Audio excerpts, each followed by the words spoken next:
Parity pricing. Parity pricing का मतलब क्या होता है कि जो कंपनी है वो प्राइस को सेट रख करेगी किस हिसाब से कि भाई आपका जो इनपुट का प्राइस जैसे ही इंक्रीज होगा, यानी इनपुट का प्राइस अगर इंक्रीज हुआ या रॉ मटेरियल जो आप यूज कर रहे हैं अगर उसका प्राइस इंक्रीज हुआ, तो हम उस प्रोडक्ट का जो फाइनल प्रोडक्ट का रेट है उसको भी हम इंक्रीज कर देंगे प्रोपोर्शनेटली। यानी अगर हम 2000 रुपए का रॉ मटेरियल ले रहे थे और उसमें 20% इंक्रीज हो गया, तो 2000 का 20% कितना हुआ, 400 हुआ, 2400 रुपया हो गया। तो उस 20% के हिसाब से बेसिकली हम बाकी जो फाइनल प्रोडक्ट है उसका भी प्राइस जो है वो इंक्रीज कर देंगे। क्लियर है ना? तो पैरिटी प्राइसिंग का मतलब ये होता है कि जो प्राइस की फ्लेक्सिबिलिटी है या जो प्राइस जो चेंज हो रहा है वो डिमांड के हिसाब से चेंज नहीं हो रहा है, ये चेंज हो रहा है according to the cost of raw material and input. यानी इनपुट और रॉ मटेरियल का जो कॉस्ट है वो जैसे ही चेंज होगा, बदलेगा, यानी इंक्रीज होगा, तो हम उस हिसाब से भाई जो आपका प्राइस है फाइनल प्रोडक्ट का उसको भी हम चेंज कर देंगे। सबको क्लियर हो गया? पैरिटी प्राइसिंग किसको कहते हैं हम लोग? Everyone? Yes ma'am. Yes ma'am. Parity pricing सबको क्लियर हो गया? ओके। पैरिटी प्राइसिंग स्ट्रैटेजी का मतलब क्या होता है बेसिकली कि जब हम प्रोडक्ट का प्राइस जो है या फाइनल प्रोडक्ट या फिनिश प्रोडक्ट का प्राइस जो है उसको फ्लेक्सिबल रखते हैं, यानी उसको कई बार हम इंक्रीज करते हैं जब रॉ मटेरियल और इनपुट का प्राइस जो है वो चेंज होता है, उस हिसाब से इंक्रीज होगा तो इंक्रीज करेंगे, डिक्रीज होगा तो डिक्रीज करेंगे। ठीक है, तो उसको कहते हैं पैरिटी प्राइसिंग स्ट्रैटेजी। क्लियर है? तो anyone have doubt in the scheming pricing strategy, penetration pricing strategy, demand pricing strategy, sorry, discount pricing strategy, premium pricing strategy और parity pricing strategy या cost plus pricing strategy? ये जो 6 type का pricing strategy किया है, actual में 3 ही type है, market और डिमांड प्राइसिंग, कंपटीशन और कॉस्ट बेस्ड। इसके अंदर के पार्ट्स हैं, तो लेकिन 6 हैं टोटल, तो 6 टाइप के प्राइसिंग स्ट्रैटेजी में किसी को कोई डाउट है? क्योंकि अभी हमारे पास टाइप्स ऑफ प्राइसिंग थी। पैरिटी प्राइसिंग स्ट्रैटेजी का मतलब क्या होता है बच्चे कि लाइक अगर मान लो कि आपका प्रोडक्ट आप बना रहे हो, मान लो एग्जांपल के लिए आप पेन बना रहे हो, ठीक है, अब पेन में क्या डलता है, लीड होता है, उसकी प्लास्टिक की बॉडी होती है, या फिर जो उसका रॉ मटेरियल आप यूज कर रहे हो, उस रॉ मटेरियल का प्राइस अगर बढ़ेगा यानी इंक्रीज हो जाएगा, तो हम ओवरऑल जो फिनिश प्रोडक्ट है यानी जो पेन बना रहे हैं उसका वैल्यू हम बढ़ा देंगे। मान लो कि रॉ मटेरियल का प्राइस बढ़ गया तो आपको कॉस्ट ज्यादा लगेगा ना बनाने में, तो हम प्राइस जो है प्रोडक्ट का इंक्रीज कर देंगे। और अगर प्रोडक्ट का प्राइस, रॉ मटेरियल का प्राइस डिक्रीज हो जाएगा तो हम फाइनल प्रोडक्ट का प्राइस डिक्रीज कर देंगे बिकॉज ऑफ कि रॉ मटेरियल का प्राइस कम हो गया, जिसकी वजह से वो प्रोडक्ट को बना रहे हैं या जो जिस वजह से वो प्रोडक्ट बन रहा है, रॉ मटेरियल जो, तो इसको हम कहते हैं पैरिटी प्राइसिंग स्ट्रैटेजी। समझ में आ गया अंशु? यस मैम एक बार कोपरा 2019 और 20 सबसे पहले अंशु। Yes ma'am. यस, बताइए मुझे अंशु। Yes ma'am.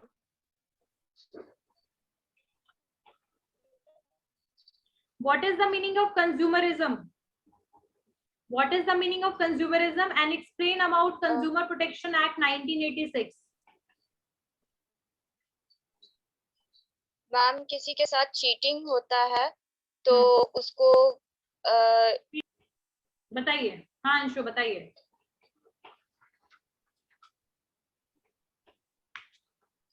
मैम किसी के साथ चीटिंग या धोखाधड़ी होता है तो उसमें कंपनी करने के लिए ये अंशु यू प्लीज कंटिन्यू।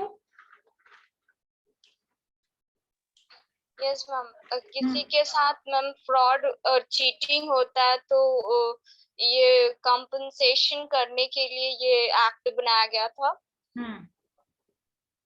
अच्छा। हाँ तो उस यस मैम। और कंज्यूमर प्रोटेक्शन एक्ट 1986 में क्या क्या चीजें थी? हाँ बताइए। इसमें था कि ये राइट के मतलब information, right to product, right to choose the product. Yes ma'am, choose करने का चूज कर सकता है खुद से लेने का मतलब प्रोडक्ट डिसीजन का ले सकता है। और right to safety hmm, and secure yes ma'am safety, right to right safety to का मतलब क्या है? Security right to health ma'am safety ma'am मतलब कि ये हम प्रोडक्ट को लेने के बाद हमारा कोई नुकसान न हो इसके लिए ये बनाया गया था ओके, और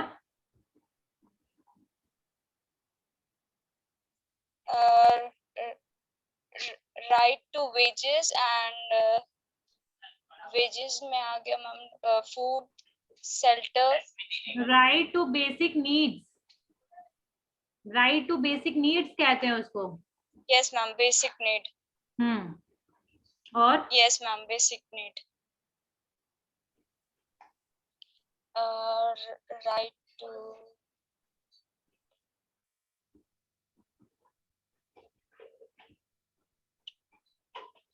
और बताओ मुझे जरा बताना कि कौन कौन जुडिशियरी सिस्टम के बारे में बताओ जरा इसमें कंज्यूमर प्रोटेक्शन एक्ट में। सीक रिड्रेसल के लिए कोई कंज्यूमर कहाँ जाएगा? जैसे मान लीजिए एग्जांपल के लिए, एक मिनट, मान लो कि तुमने कोई प्रोडक्ट परचेज किया, ठीक है, 20,000 रुपीज का तुमने कोई प्रोडक्ट परचेज किया, ध्यान से सुनना सब बच्चे, 20,000 का प्रोडक्ट परचेज किया और वो प्रोडक्ट जो है वो बहुत ज्यादा खराब दे दिया, मतलब मान लो तुमने कोई टेक्नोलॉजिकल आइटम लिया और वारंटी गारंटी होने के बाद भी मतलब वो 2 ही दिन में वो प्रोडक्ट काम करना बंद कर गया। अब वो वारंटी गारंटी जो है उस आप 2 दिन की वजह से आप परेशान हो कि भाई क्यों, कहाँ पर आपको कंप्लेन करना है, आप कैसे करोगे, क्योंकि कंपनी आपकी बात नहीं सुन रही, शॉपकीपर आपकी बात नहीं सुन रहे, तो कौन से फोरम में जाइएगा आप? Consumer forum. कंज्यूमर फोरम में भी 3 है ना, कौन कौन से 3 टाइप है?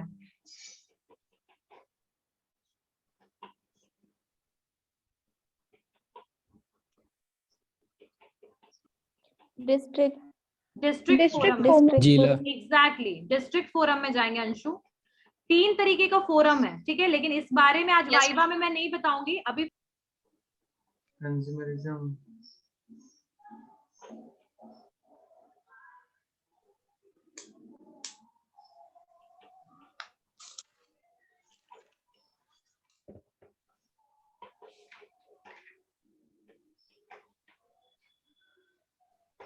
बताइए।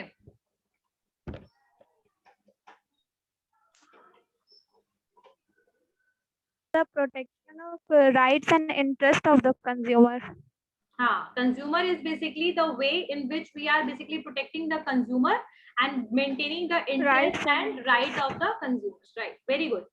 Tell me about the Consumer Protection Act 2019. क्या क्या changes आए थे Consumer Protection Act में 2019 में? मैम 2019 में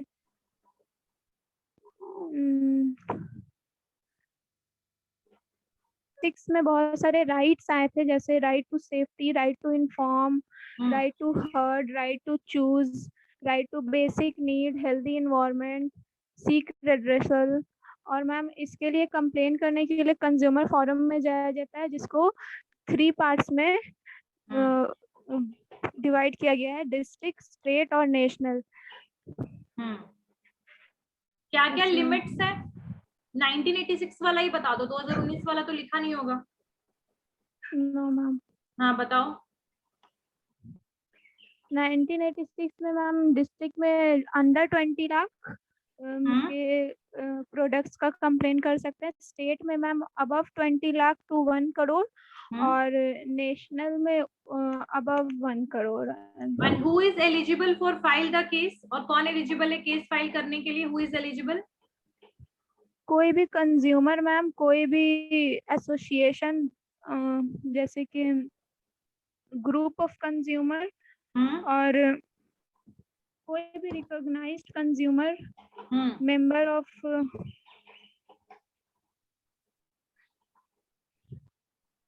ओके, मुझे बताओ प्रोडक्ट लाइफ साइकिल के बारे में Deepa. Ma'am product life cycle में 5 फेज था। Introduction phase, growth phase, development phase. सबसे पहले मैम इंट्रोडक्शन फेज आता है, जिसमें कि प्रोडक्ट का वो सब सेट करते हैं, क्या बोलते हैं उसको। उसके बाद मैम ग्रोथ फेज, फिर मैच्योरिटी फेज, और मैच्योरिटी फेज के बाद था हुआ है तो थर्ड चैप्टर। और हाँ बोलो अंशु, ध्यान से सुना, मैं सब कुछ समझा रही हूँ। मार्केटिंग मिक्स में आपके 4 P's आते हैं। पहला होता है प्रोडक्ट, सेकंड होता है प्राइस, थर्ड होता है प्लेस और फोर्थ होता है प्रमोशन। तो प्रोडक्ट के बारे में जो हमने शॉर्टकट में पढ़ा था मार्केटिंग मिक्स के इंट्रोडक्शन में कि ठीक है प्रोडक्ट क्या होता है, ठीक है ये सब चीज। जब हमने प्रोडक्ट कंसेप्ट पढ़ा, मतलब टोटल प्रोडक्ट कंसेप्ट पढ़ा, जिसमें हमने types of product, core product, फिर आपके जेनेरिक प्रोडक्ट, बेसिक प्रोडक्ट, ये सब पढ़ा हमने, ठीक है। उसके बाद सेकंड हमने पढ़ा प्रोडक्ट लाइफ साइकिल के बारे में, फिर प्रोडक्ट लाइन विड्थ के बारे में, फिर ये सारी जो चीजें, ये सारा प्रोडक्ट डिसीजन में आपके आता है, यानी कि प्रोडक्ट बनाने के लिए आप क्या क्या डिसीजन लेते हो, ठीक है। तो ये सारा प्रोडक्ट डिसीजन का पार्ट है। अब मैं एक एक करके चीजों को समझाती हूँ। सबसे पहले आते हैं हम ब्रांड डेवलपमेंट की तरफ। जब हम ब्रांड डेवलपमेंट की बात कहते हैं तो इसको हम ब्रांड स्ट्रैटेजी भी कहते हैं, यानी कि ब्रांड डेवलपमेंट और brand strategy both are same. यानी हम ब्रांड को कैसे डेवलप करेंगे, यानी कि हम ब्रांड को कैसे हम अवेयर कराएंगे लोगों को, हमारे ब्रांड के बारे में कैसे लोग जानेंगे। तो इसके 4 तरीके कोई भी मार्केटर जो होता है वो अडॉप्ट करता है। सबसे पहला आपका होता है एक लाइन एक्सटेंशन, ठीक है। एक होता है आपका ब्रांड एक्सटेंशन, थर्ड होता है आपका मल्टी ब्रांड, और एक होता है आपका न्यू ब्रांड, ठीक है। और एक ब्रांड फ्लैंकिंग भी होता है, जिसके बारे में मुस्कान ने मुझसे लास्ट क्लास में पूछा था। तो बेसिकली इसमें तरीके क्या होता है। लाइन एक्सटेंशन का मतलब क्या होता है कि जब आप जो है एक पर्टिकुलर प्रोडक्ट लाइन में नए नए ब्रांड को बेसिकली इंट्रोड्यूस करते हो। जैसे हिंदुस्तान यूनिलीवर ने बाथिंग सोप में लक्स को भी इंट्रोड्यूस किया, लाइफबॉय को भी इंट्रोड्यूस किया। ये इसको हम कहते हैं लाइन एक्सटेंशन। यानी कि अगर आपका कोई प्रोडक्ट लाइन है उसमें आप नए नए ब्रांड को बेसिकली इंट्रोड्यूस करते हो, तो इसको हम कहते हैं लाइन एक्सटेंशन। दूसरा होता है ब्रांड एक्सटेंशन। ब्रांड एक्सटेंशन में कंपनीज क्या करती हैं कि ऑलरेडी उनकी जो ब्रांड है, यानी कि नेस्ले का ब्रांड है मैगी, जिसके बारे में ऑलरेडी क्या है, ऑलरेडी मार्केट में गुडविल बना हुआ है, लोग मैगी को जानते हैं। इवन मार्केट में जब आप नूडल्स परचेज करने जाइएगा तो आपको ये बोलने की जरूरत नहीं पड़ेगी कि मैगी नूडल्स दीजिए, आप सीधे कहिएगा मैगी दीजिए, वो आपको मैगी का पैकेट निकाल के दे देंगे। तो ये होता है। इसमें क्या होगा कि अगर कोई भी नया प्रोडक्ट नेस्ले लेकर आ रहा है जो रिलेटेड है बिल्कुल इसी टाइप से, यानी कि जो नूडल्स से रिलेटेड है, या फिर कह सकते हैं अलग भी है, प्रोडक्ट कैटेगरी अलग है, लेकिन मैगी ही ब्रांड नेम को हम यूज कर रहे हैं। लाइक मैगी का सॉस, मैगी का मसाला, मैजिक मसाला, मैगी का सूप, यानी मैगी एक ही ब्रांड होगा और इसको हम एक्सटेंड कर रहे हैं, और प्रोडक्ट कैटेगरी है इसको हम डिफरेंशिएट कर रहे हैं। यानी सॉस अलग है, मसाला अलग है, सूप अलग है, changing the product categories but using the same brand name, इसको हम कहते हैं ब्रांड एक्सटेंशन। क्लियर हो गया।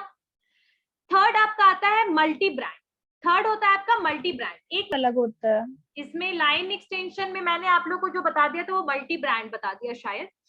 एक्चुअल में लाइन एक्सटेंशन में क्या होता है, जैसे कोलगेट है, कोलगेट की वेराइटीज जब चेंज हो रही है, लाइक कोलगेट में ही अगर कोलगेट जेल आ रहा है, कोलगेट हर्बल आ रहा है, ठीक है, कोलगेट में ही अगर आपका मतलब जो प्रोडक्ट का टाइप है या फॉर्म है वो नहीं बदल रहा है, लेकिन जो ब्रांड का जो नाम है उसमें थोड़ा सा चेंज आ रहा है, ब्रांड नेम भी नहीं बदलेगा, कैटेगरी भी नहीं बदलेगा, बस थोड़ा सा चेंज आएगा क्योंकि आपने इंग्रेडिएंट को चेंज कर दिया, कलर को चेंज कर दिया, ठीक है। तो इसकी वजह से जो चेंजेस आ गया फाइनल प्रोडक्ट में, लाइक मान लीजिए कि आपका जो नॉर्मल कोलगेट है वो कोलगेट नॉर्मल है, एक आपका कोलगेट सॉल्ट है, यानी कि आपने इसमें प्रोडक्ट का इंग्रेडिएंट क्या बना दिया कि सॉल्ट। एक है आपका कोलगेट हर्बल, यानी इसमें आपने क्या यूज कर लिया, नीम और हर्बल मटेरियल। तो इसको हम कहते हैं लाइन एक्सटेंशन, यानी प्रोडक्ट का ब्रांड का नाम सेम रहेगा, प्रोडक्ट की कैटेगरी सेम रहेगी, लेकिन प्रोडक्ट का जो थोड़ा बहुत टाइप्स है या फिर बोल सकते हैं थोड़ा बहुत मॉडिफिकेशन और चेंज आएगा, ठीक है। लिटिल बिट मॉडिफिकेशन और चेंज करोगे आप, क्योंकि आपने प्रोडक्ट में जो टूथपेस्ट है वो टूथपेस्ट रहेगा, वो बदलेगा नहीं, लेकिन आपने उसमें थोड़ा बहुत चेंज कर दिया, इंग्रेडिएंट में, कलर में, पैकेजिंग में आपने चेंज कर दिया, इसको कहते हैं लाइन एक्सटेंशन।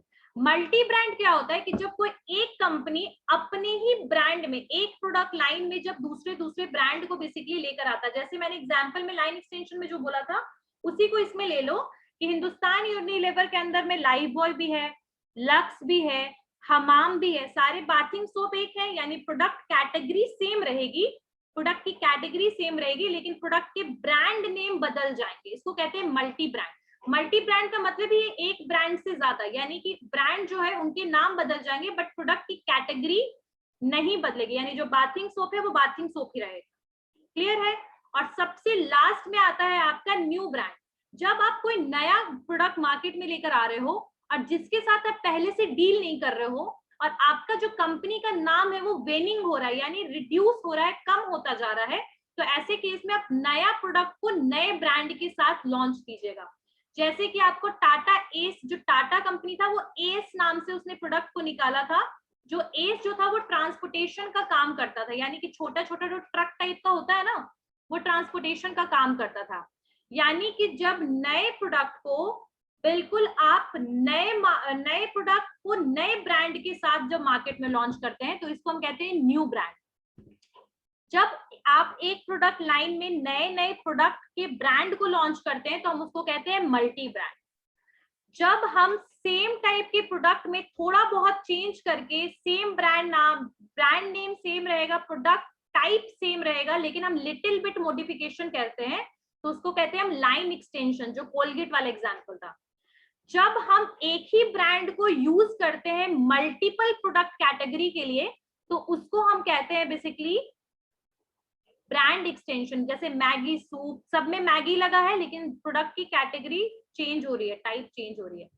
समझ में आ गया आकांक्षा? Yes ma'am. क्लियर हो गया? थोड़ा सा कंफ्यूजन है, इसलिए शॉर्टकट में अगर याद करना तो लिख लेना, line extension, same product, same type, little modification. Same product same रहेगा, कैटेगरी सेम रहेगा, बट लिटिल मॉडिफिकेशन होगा। Modification related with ingredient change हो जाएगा, पैकेजिंग चेंज हो जाएगा, कलर चेंज हो सकता है, लेकिन टूथपेस्ट है तो टूथपेस्ट ही रहेगा। क्लियर हो गया? सेकंड में ब्रांड एक्सटेंशन में लिखना same brand different product category, same brand different product category, यानी सेम ब्रांड रहेगा बट प्रोडक्ट की कैटेगरी बदलती जाएगी। Same brand but different product category, same brand but different product category. और न्यू ब्रांड, ये multi brand में लिखिएगा same product line but multiple brand, same product line but multiple brand. Same product line यानी bathing soap है तो same रहेगा लेकिन brand बदलते जाएंगे, but different product brand name. Same product line but multiple brand name, same product line but multiple brand name. और last जो आपका आएगा, लास्ट जो होगा वो आपका होगा न्यू ब्रांड, तो उसमें लिखिएगा new product new brand, new product new brand. और एक ब्रांड फ्लैंकिंग था। ब्रांड फ्लैंकिंग में बेसिकली मैंने क्या बताया था कि जब आप प्रोडक्ट को मॉडिफिकेशन करते हो, लेकिन किस हिसाब से करते हो, साइज और क्वांटिटी के हिसाब से। When you are changing the product but not in the ingredient, not in the quality, but in the quantity and size, यानी क्वांटिटी और साइज में जब आप बदलाव लेकर आते हो किसी प्रोडक्ट में, इसमें आप प्रोडक्ट की कैटेगरी, प्रोडक्ट की लाइन, ये सब कुछ नहीं बदलोगे, बस उसकी साइज और क्वांटिटी को बदल देते हो। जैसे कि मैंने बताया था ना कि आपका कॉफी का पाउडर है वो 500 ग्राम में भी आता है, 1 रुपीज के पाउचेज में भी आता है, राइट। शैम्पू का बॉटल 250 ml में भी आता है, 2 रुपीज के शैशे में भी आता है, तो इसको हम कहते हैं ब्रांड फ्लैंक। क्लियर हो गया? पांचों टाइप के ब्रांड डेवलपमेंट सबको क्लियर हो गया? नेक्स्ट अंशु। Yes ma'am. बेटा ध्यान से सुनना अब। आकांक्षा, सबको क्लियर हो गया बेटा? ये ऐसा नहीं कि आकांक्षा ने पूछा तो सिर्फ उसके लिए था, सबको, सबके लिए था ये। अब अंशु ने मुझसे पूछा है मार्केटिंग मिक्स के बारे में। सी, मार्केटिंग मिक्स क्या होता है? वैसे टूल्स होते हैं, टैक्टिक्स और स्ट्रैटेजी होती है जो कंपनी यूज करती है कंज्यूमर को प्रोडक्ट, सर्विसेज वगैरह प्रोवाइड करने के लिए। और उस स्ट्रैटेजी के लिए वो 4 तरीके यूज करती है कि बेसिकली वो कौन सा प्रोडक्ट प्रोवाइड करेगा और उसका प्राइस क्या लेगा उस प्रोडक्ट का, कैसे उसको अवेलेबल कराएगा, उस प्रोडक्ट की अवेयरनेस को कैसे इंक्रीज करेगा। यानी कि जो प्रोडक्ट मिक्स है आपका, यानी प्रोडक्ट क्या होता है, यानी कि जब आप कोई वैल्यू दे रहे हो किसी कस्टमर को, यानी कि आपके प्रोडक्ट का वैल्यू होगा तभी तो उसका पैसा मिलेगा ना। तो प्रोडक्ट की वैल्यू, प्रोडक्ट एक क्या होता है, वैल्यू होता है जो आप कस्टमर को according to their need sell करते हो, ठीक है। तो ये प्रोडक्ट होता है। जब हम प्राइस की बात करते हैं तो उस प्रोडक्ट का क्या प्राइस होना चाहिए, यानी कि और प्राइस के फैक्टर्स कौन कौन से, जैसे इकोनॉमिक फैक्टर्स हो गया था आपका, गवर्नमेंट फैक्टर्स, बहुत सारे फैक्टर्स हैं जो प्राइस को इफेक्ट करते हैं प्रोडक्ट को, प्रोडक्ट के, तो उसको हम कहते हैं प्राइसिंग, ठीक है। P for price. नेक्स्ट है आपका प्लेस, यानी कि प्रोडक्ट को आप किस तरीके से डिस्ट्रीब्यूट कर रहे हो, तो किस किस तरीके से हम प्रोडक्ट को डिस्ट्रीब्यूट कर सकते हैं, लाइक उसका तरीका क्या हो सकता है, जीरो लेबल हो सकता है, ठीक है, डायरेक्ट मैन्युफैक्चरर कंज्यूमर को सेल कर रहा है, या फिर मैन्युफैक्चरर के बीच में रिटेलर आ गया, मैन्युफैक्चरर और होलसेलर और रिटेलर जो है कंज्यूमर को सेल कर रहा है। तो डिफरेंट चैनल्स को हम यूज करके प्रोडक्ट को डिस्ट्रीब्यूट करते हैं, अवेलेबल करते हैं मार्केट में, इसको हम कहते हैं डिस्ट्रीब्यूशन। और सबसे लास्ट में आपका प्रमोशन, यानी आप प्रोडक्ट के को कैसे प्रमोट करते हो, एडवर्टीजमेंट आप यूज करोगे, यानी एडवर्टीजमेंट के थ्रू, यानी टीवी में एडवर्टीजमेंट करोगे, न्यूज़पेपर में, सोशल मीडिया में एडवर्टीजमेंट करोगे, या तो फिर आप सेल्स प्रमोशन करोगे, यानी फिर इंट्रोडक्शन, मतलब आप कुछ डिस्काउंट दोगे, कुछ आप लॉयल्टी प्रोग्राम डिस्काउंट, फिर सेल्स प्रमोशन में आपका वो भी आ जाएगा, क्या बोलते हैं उसको, 1 पे 1 फ्री वगैरह का जो ऑप्शंस होता है। तो ये सारे सेल्स प्रमोशन के पार्ट है। तो आप या तो एडवर्टीजमेंट करोगे, या आप सेल्स प्रमोशन के थ्रू कस्टमर को अट्रैक्ट करोगे, या फिर आप पर्सनली प्रोडक्ट को सेल करोगे, पर्सनल सेलिंग के थ्रू, ठीक है, इंटरेक्ट करोगे कंज्यूमर से। जैसे LIC वगैरह वाले क्या होते हैं, घर पे आके आपको LIC प्रोवाइड करते हैं। और सबसे लास्ट में आता है आपका पब्लिसिटी, जो बेसिकली कोई कंपनी के हाथ में नहीं होता है। पब्लिसिटी अपने आप जो आपकी मार्केट का, प्रोडक्ट का सिचुएशन, डिमांड के हिसाब से बनाया जाता है। ज्यादा से ज्यादा कंज्यूमर आपके प्रोडक्ट के बारे में अच्छा बोलेंगे, पब्लिसिटी उतनी ही अच्छी होगी आपके प्रोडक्ट का। तो ये सारे तरीके होते हैं प्रोडक्ट को प्रमोट करने के लिए, ठीक है, अवेयरनेस के लिए, इंफॉर्मेशन के लिए, कि प्रोडक्ट के बारे में कस्टमर को इंफॉर्मेशन हो। प्लेस यानी प्रोडक्ट कैसे हम मार्केट में अवेलेबल कराए, कैसे कंज्यूमर हमारे प्रोडक्ट को परचेज करे। वेयर हाउस, ट्रांसपोर्टेशन, जितने तरीके का डिसीजन होता है हम इसके अंडर में लेते हैं, प्लेस के अंडर में। प्राइसिंग यानी हम प्रोडक्ट का प्राइस कैसे फिक्स करें, जिसके बारे में हम अभी पढ़ ही रहे हैं फिलहाल, ठीक है। कौन कौन से फैक्टर्स हैं जो प्राइस को इफेक्ट करता है, प्राइस को हम किस तरीके से प्रोडक्ट का सेट करें, कॉम्पिटिटिव देखें, कॉस्ट प्लस देखें, फिर या तो साइकोलॉजिकल, डिस्काउंटेड, प्रीमियम, किसी भी तरीके का प्राइसिंग स्ट्रैटेजी हम फिक्स कर सकते हैं। और सबसे पहला जो होता है प्रोडक्ट, यानी कि आपका प्रोडक्ट क्या है, उसकी वैल्यू क्या है, लेबलिंग हो गया, पैकेजिंग हो गया, ठीक है, लेबलिंग, प्रोडक्ट को हम कैसे लेबल करेंगे, कैसे पैकेजिंग करेंगे, कैसे पैकेट्स बनाएंगे, रैप करेंगे, ब्रांड का नाम क्या रखेंगे, ठीक है, और प्रोडक्ट की वैल्यू कैसी होनी चाहिए, core product, expected product, augmented product, potential product, ठीक है। उसके अलावा भी प्रोडक्ट जो है बेसिकली उसका लाइफ साइकिल कैसे होगा, ये सारा का सारा आपका प्रोडक्ट डिसीजन में आता है या फिर प्रोडक्ट मिक्स में आता है। अंशु, ठीक है, anyone have any else? Yes ma'am. कोई किसी को कुछ भी डाउट है, किसी को कोई डाउट है इस पूरे बुक में, जो सेकंड वाला बुक है उसमें? यस विश्वजीत।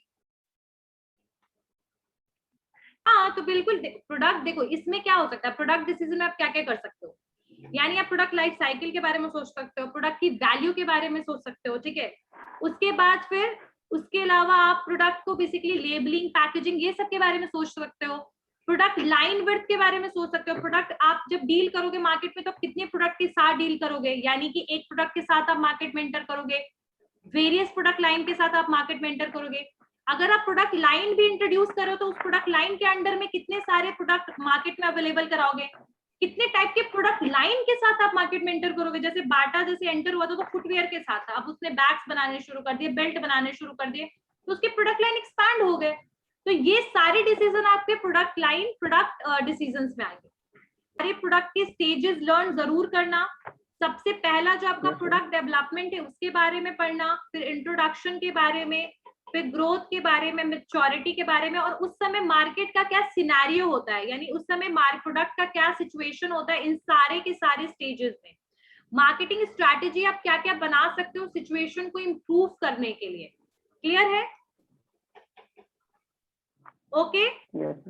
और